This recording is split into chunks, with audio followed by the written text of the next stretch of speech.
BJP ने हरियाणा की politics में जबरदस्त मास्टर स्ट्रोक खेल दिया है। बीजेपी ने एक ही दिन में एक ही तीर से 4 निशाने साधने का काम किया है। बीजेपी 2024 के लोकसभा चुनाव में 10 की 10 लोकसभा सीटें जीतने और तीसरी बार हरियाणा में सरकार बनाने के दोहरे चैलेंज के साथ मैदान में उतरी है। बीजेपी ने इस लक्ष्य को हासिल करने के लिए जो आज नई रणनीति के तहत बड़ा धमाका करने का काम किया, उससे हरियाणा की सियासत पूरी तरह से हिल गई है। बीजेपी ने जो 4 लक्ष्य साधने का काम किया है, उनके बारे में हम गहराई से आपको बताते हैं।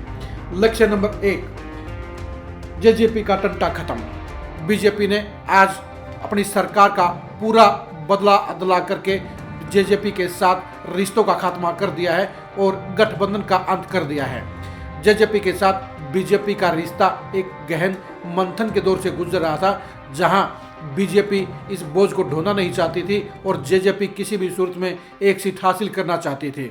बीजेपी जेजेपी के साथ अपने गठबंधन को जारी रखना नहीं चाहती थी और इसलिए उसने ऐसा रास्ता तलाशा जिसके जरिए बीजेपी और जेजेपी का गठबंधन बिना किसी शोर शराबे के, बिना किसी वाद विवाद के खत्म हो गया है।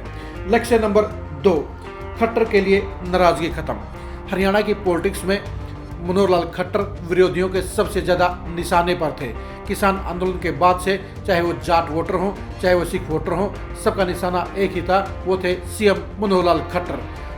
लगातार 9.5 साल से सीएम बने आ रहे खट्टर साहब के प्रति जिस नाराजगी को ख़त्म करने के लिए ही बीजेपी हाईकमान ने एक ऐसा हथियार निकाल लिया, एक ऐसा तरीका निकाल लिया, जिसके चलते अब विरोधी पार्टियों और जाट वोटरों व सिख वोटरों के पास में बीजेपी सरकार का विरोध करने का, बीजेपी सरकार में खामियां निकालने का और उसकी घेराबंदी करने का बहुत कम चांस छोड़ दिया है।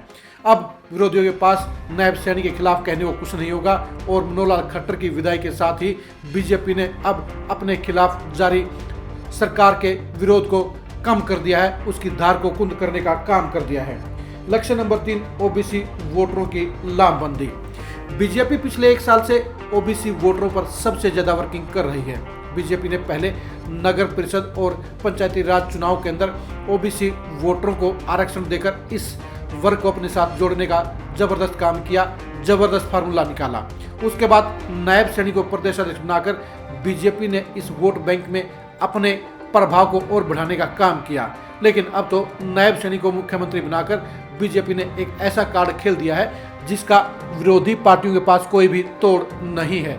यानी बीजेपी ने इस तीसरे लक्ष्य के जरिए 35% वोट बैंक को एक ही निशाने में साधने का बड़ा काम अंजाम दे दिया है। लक्ष्य नंबर 4, फ्लॉप चेहरों की विदाई। बीजेपी ने अपनी सरकार में फेरबदल करके अपने उन चेहरों की विदाई कर दी है जो उसके लिए सिरदर्दी खड़े करते रहे हैं। इन चेहरों के अंदर जहां अनिल विज का खट्टर साहब के साथ लगातार टकराव रहा था, वहीं खेल मंत्री संदीप सिंह, कमलेश ढांडा, ओम प्रकाश यादव का मामला भी बीजेपी ने बंद कर दिया है और इसके साथ साथ कमल गुप्ता की भी विदाई कर दी है। बीजेपी ने नायब सैनी को मुख्यमंत्री बनाकर एक नए सिलसिले को छेड़ दिया है और लोकसभा और विधानसभा चुनाव के लिए पूरी तस्वीर को बदलने का काम कर दिया है। अब विरोधी पार्टियों के लिए जहां बीजेपी को घेरना बेहद मुश्किल होगा, वहीं बीजेपी सरकार में नई फ्रेशनेस आ गई है, बीजेपी सरकार में नए चेहरे आ गए हैं। बेशक से खट्टर मंत्रिमंडल के 5 चेहरों को फिर से मंत्री बनाने का काम किया गया है, लेकिन खट्टर सरकार में सबसे ज़्यादा चर्चा में रहे बड़े चेहरों को इग्नोर कर दिया गया है। जहां गठबंधन के मुखिया दुष्यंत चौटाला और उनके साथ 2 मंत्रियों की विदाई हो गई है, वहीं अनिल विज के साथ लगातार विवादों में रहने के चलते सरकार के लिए परेशानियां खड़ी होने का दरवाजा भी बंद कर दिया गया है। महिला कोच मामले में लगातार सरकार के लिए सिरदर्दी बने संदीप सिंह को भी बीजेपी ने घर बैठाने का काम कर दिया है।